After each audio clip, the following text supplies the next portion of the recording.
분명 영원히 변하지 않는 그 하나님, 절대 변하지 않는 그 하나님께서 모든 것을 바꾸실 수 있습니다.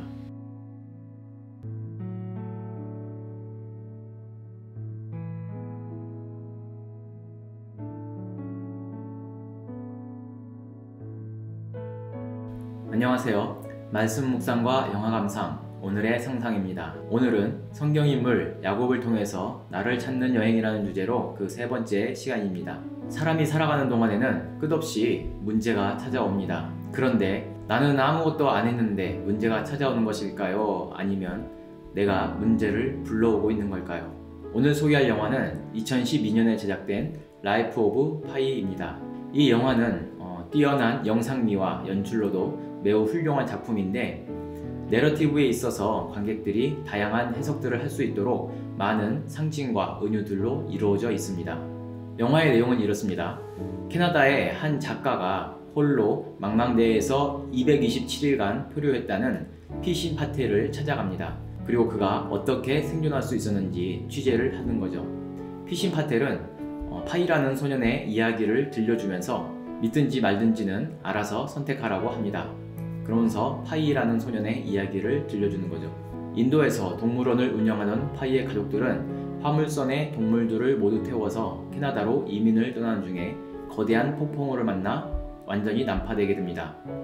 유일하게 바다에 떠있는 작은 구명보트 그 위에는 파이와 몇 마리의 동물들, 하이에나, 얼룩말, 그리고 오랑우탄이 타고 있었습니다. 사나운 하이에나가 얼룩말을 죽이고 또 오랑우탄마저 죽이려고 하는 그 순간에 배 밑에 숨어있던 굶주린 벵갈 호랑이 한 마리가 튀어나왔는데 그 호랑이의 이름은 리차드 파커라고 합니다.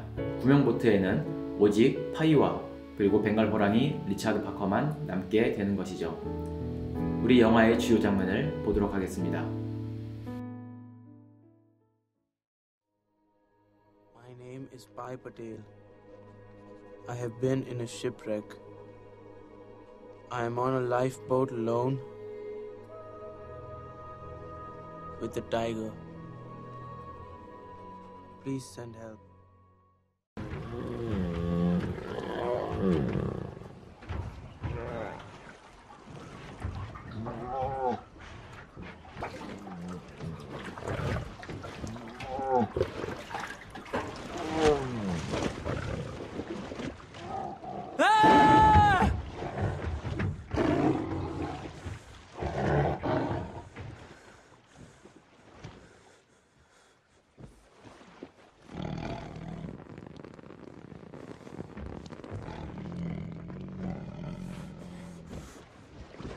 Mine! You understand? Yours! Mine! You understand?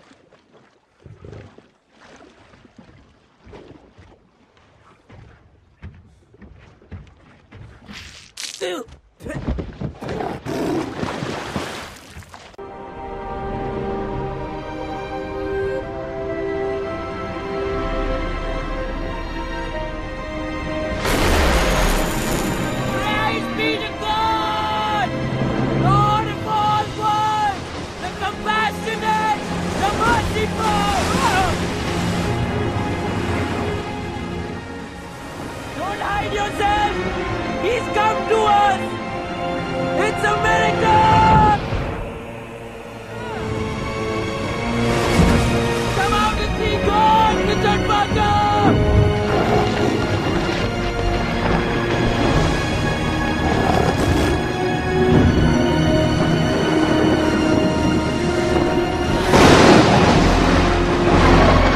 Why are you scaring him? Oh, God! I've lost my family!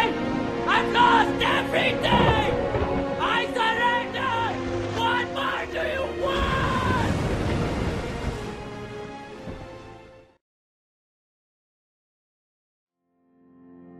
영화에서 파이의 아빠는 매우 이성적인 반면에 엄마는 종교적인 사람으로 등장합니다.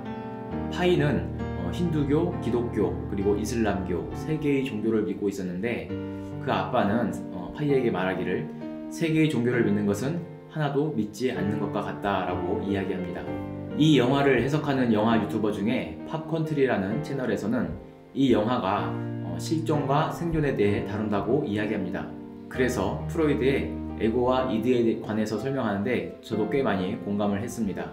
사람에게는 에고라고 하는 이성적인 자아가 있고 또 무의식적이고 본능적인 이드라는 자아가 있다고 합니다. 에고는 자신이 누구인지를 생각하며 자신을 그렇게 통제하지만 이드는 오직 살고자 하는 본능만, 그 본성만 있다는 것입니다. 이렇듯 철학이라는 것은 나라는 존재에 대해 질문하는 것입니다. 나는 누구인가? 나는 어디에서 왔고 어디로 가는가? 그래서 내가 살아가는 삶의 의미와 목적은 무엇인가? 그렇게 질문하는 것입니다. 그래서 오늘 우리가 함께 나눌 말씀은 창세기 32장 24절에서 30절입니다. 창세기 32장 24절에서 30절입니다. 먼저 본문의 배경은 이렇습니다. 야곱은 부모와 고향을 떠나 20여 년의 연단 과정에서 하나님의 은혜를 통해 큰 가문과 부를 이루었습니다. 그러나 여전히 남은 과제는 형 에서와의 관계를 푸는 것이고 다시 가나안 땅에 정착해야 하는 것입니다. 그래서 야곱은 삼촌 라반의 집을 떠나서 이제 하나님의 은혜로 얻은 그 가족들, 처자식들과 또 많은 사람들과 그리고 많은 가축들, 재물들을 이끌고 다시 가나안 땅으로 돌아갑니다. 먼저는 전령들을 보내서 자신의 그 재물로서 형에게 용서를 구하려고 하는데 형 에서가 400명을 이끌고 지금 야곱에게 오고 있다는 그런 보고를 듣습니다. 그래서 야곱은 생명의 위협을 느끼게 되는 것이죠. 야곱은 하나님의 약속을 믿으면서도 한편으로는 어떻게 하면 형에게 용서받을 수 있는지 고민하게 됩니다. 그래서 에서의 감정을 풀기 위한 예물로 수많은 가축들을 여러 때로 나누어서 에서에게 보내게 됩니다.